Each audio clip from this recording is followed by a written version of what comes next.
Do you spend so much time servicing your existing clients that you struggle to see new clients? In fact, are you turning new clients away? Is there a better way to support your existing clients than time-consuming monitoring and comparing of funds and fund performance? Why not charge your clients less? Maybe for doing less. They might appreciate it. Find out how. My name is Andrew Goodwin. This is my short presentation on client ongoing support fees. This is presentation number 12, and this is the second presentation in a trilogy of charges, the charges that financial advisors charge their clients. Today we're going to focus on ongoing. Now this could be ongoing support, ongoing servicing, ongoing advice, whatever it is, it's ongoing fees for something that you're providing to the benefit of your client. Let us have a quick look at the definition of ongoing. Continuing to exist or develop, or happening at the moment. Financial advisors have been charging ongoing since the Retail Distribution Review, and before then it was a commission, a very similar amount of money. However, the advice fee, and if you look at the CityWire example on the right hand side there, it says 87 base points, or 0.87 is the average ongoing advice fee. There's two things about this I want to mention quickly. 0.87 is quite high, that's an average. That means for someone to be charging 0.5%, someone else has to be charging higher than 1%. That's quite a heavy amount of charge when you think fund managers are charging much less than 1% these days. The second thing is it's an average ongoing advice fee. Now, I don't know if this is a CityWire error or it is symptomatic of the advice industry that they like to charge an ongoing fee for ongoing advice. The problem is there is no such thing as ongoing advice. If a financial advice firm wanted to charge their clients an ongoing fee, then they need two things. One, to have a written and signed agreement, and two, the agreement is there to benefit the client. At Truly Independent, our advisors use a client support agreement, or CSA for short, for each plan that they recommend. One plan might require a slightly different approach than a second plan, and so on. We have two different charging structures, a classic 0.5% for a simple and the most common support agreement, and a bespoke system where we could charge from 0 to 1% for alternatives to the classic. This could also mean that someone is charged less than the classic, for example, where they do not have access to the internet and cannot therefore benefit from the technology we promote. The question that's very topical at the moment is how much should a financial advice firm charge for ongoing fees? Of course, it depends on what is being provided. But the regulator has made it quite clear in the press it's not a fan of ongoing fees. And you can see why. At my introduction, it was evident that 0.87% is the average that's being charged for an ongoing fee for ongoing servicing or support, in this particular example, for ongoing advice. And the question the regulator asks is this value for money? So while we look at this proposition, you've got to ask yourself, is this value for money for the client? Not just about the advisor making money. So an acceptable rate would be something like 0.5% or less. It's well below the average. It's typical of what advisors used to receive in the days of commission, and it's clearly acceptable at the moment to the regulator because it's easy to give a good quality piece of client support for that amount of charge because we can clearly define the reasons that are simple, straightforward, and clearly benefit the client. Let us take a quick look at why advisors charge an ongoing fee. They don't have to. They could charge for the advice and then provide zero support, what the regulator would call transactional. But ongoing fees are post-advice fees. This is vitally important. The advice has been given, the advice has been charged for, and now, if it's not transactional, then the client signs a second agreement, a different agreement, for, in our case, for ongoing support. And it's post-advice support. So let's have a look and see what it is that they're supporting. They are generally charged the support to the clients in achieving their financial goal. Whatever the goal has been set by the advisor or required by the client for the plan that's been recommended, there's a charge to achieve that. They can vary per plan. The client pays for web portal access for client information, access to their advisor by a regular review, annually or otherwise, and they should be able to assess performance to their goal. In other words, what is their shortfall to that goal and what can they do about it, and to assess any changes in their personal finances en route to their goal. So let us say you've been collecting ongoing support on a monthly basis or quarterly, depends how you do it, but say on a monthly basis, which is more common, and you come to your annual review. In general, this is what is required at that review. The first question to ask your client: has the client's financial objectives changed? This then moves you on. Is the product still suitable for the purpose? If there are any changes, maybe it isn't any longer. Has the client web portal or the app that you promote as part of your fee been used successfully by the client? For example, is there evidence that they've logged in? Have they had issues logging in that they want to tell you about? What is their current shortfall to their goal? So instead of looking at the fund performance, you look at their shortfall to goal. Someone who has a £200,000 target is on a £150,000 current value, their shortfall is £50,000. And if you use the right projection tool, then you'll be able to tell the client if they're on target at the current projection and current investment, or they're off target for that goal. This allows you to decide whether the client can add money. Maybe they want to withdraw money from their investment plan. Maybe they need to change their risk. As they near retirement, they maybe want to reduce the risk.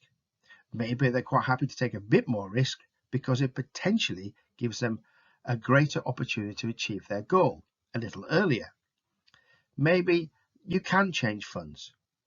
Or do they have to change their goal because they cannot add any more money, and so their expectations will have changed?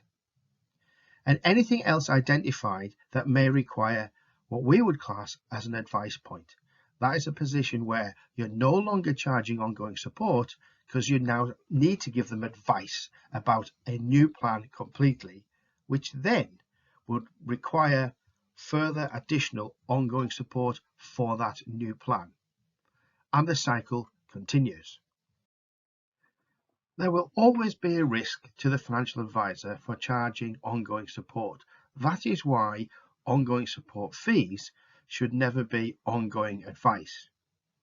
If you've given advice, you must make sure you gather that fee for the advice and not rely on some future income based on that advice. Ongoing support, therefore, should be a fee for just that, ongoing support, and be mutually exclusive to the advice fee.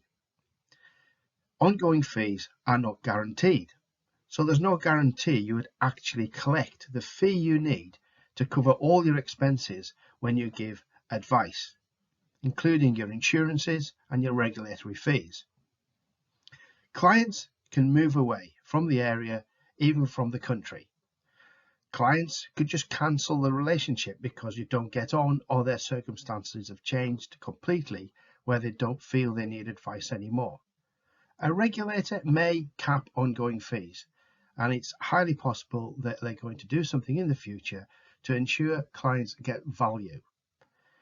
An advisor may fall ill and forced to sell their business, So ongoing support fees would cease at that point.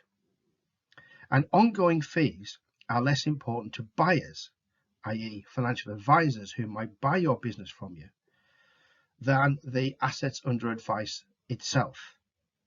If you're charging a client 1%, the buyer of the business may be charging their clients 0.5%, and so your model doesn't fit theirs.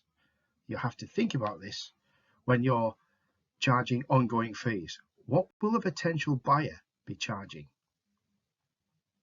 So there is always going to be a risk with ongoing support fees. The very best way for ongoing support fees to work is to focus it entirely on shortfall. As stated, keep advice separate from ongoing support, and focus is to reduce the shortfall to the client's goal. For example, if you recommend a SIP, the goal may well be to achieve £30,000 income per annum at age 67. So the shortfall to that is what you need to be measuring, and the ongoing support will progress to that goal. If you recommend an ISA, equally, you may well have set a goal to the client to achieve £200,000 in 5 or 10 years' time, whatever that might be, and the ongoing support you give to that particular goal is to achieve £200,000 from the current position. If they've got 150,000, then the shortfall is 50,000, and your ongoing support is to progress to that goal, to reduce that 50,000 shortfall to zero so that they can achieve their £200,000 target.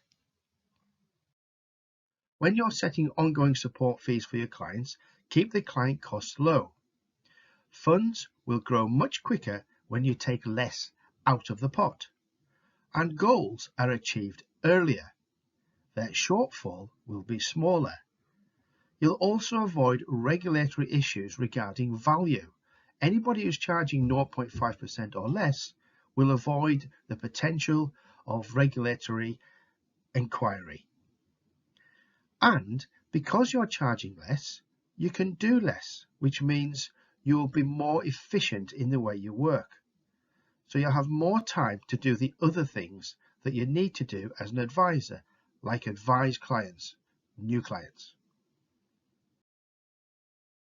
The question I'm often asked when I talk about reducing ongoing support fees is, how do you keep the client's costs low when there's so much to do and so much of a requirement when we're looking at servicing clients? Well, the answer is use technology to support the proposition. Don't use it as a service proposition. Use a technology available to you so that you are supporting the client in achieving their goals. Use model portfolios instead of advisors' own portfolios. Charge less, do less. If you want to charge less, don't do as much for the client. They're not expecting it. You're inventing it. And focus on shortfall.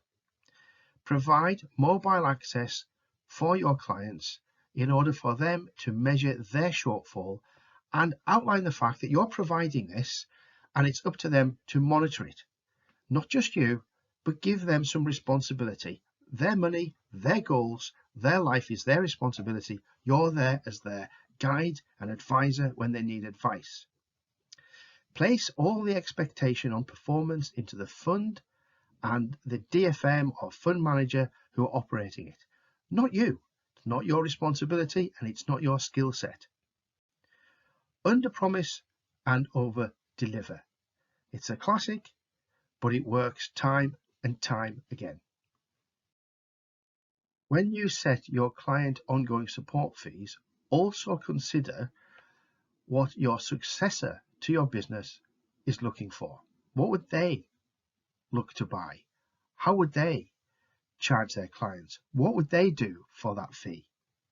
What they're looking for is low cost. The buyer of a business does not want to pay a lot of money for a business.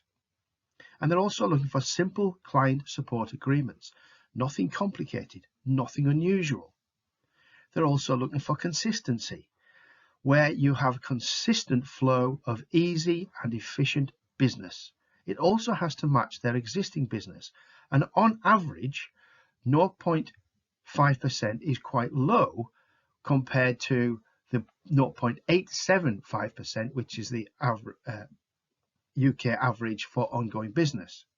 But the average purchase value is 0.5. So go right onto the average purchase value, not the average value in the marketplace. And overall, your business has to be shown to be efficient. What that means is that it's not 100% based on heavy ongoing support functions. You should have a ratio of around 50% support, 50% new business. So in a brief summary then, ongoing fees compared to advice fees or initial advice fees. Ongoing fees are for support, not advice. Keep them low at 0.5% or below. Ensure you use technology to support your proposition with your client. Focus on achieving client goals and therefore you measure the shortfall to that goal. Keep your proposition simple, not complicated. And always remember, the buyer of your business in the future wants simple. This slide means I've reached the end of this presentation on ongoing fees. Next week, join me when we will have a little look at hourly fees compared with percentages. Join me next week for a little more insight. For more information about Truly Independent, myself, and our organisation, please go to happyfinancialadvisors.co.uk.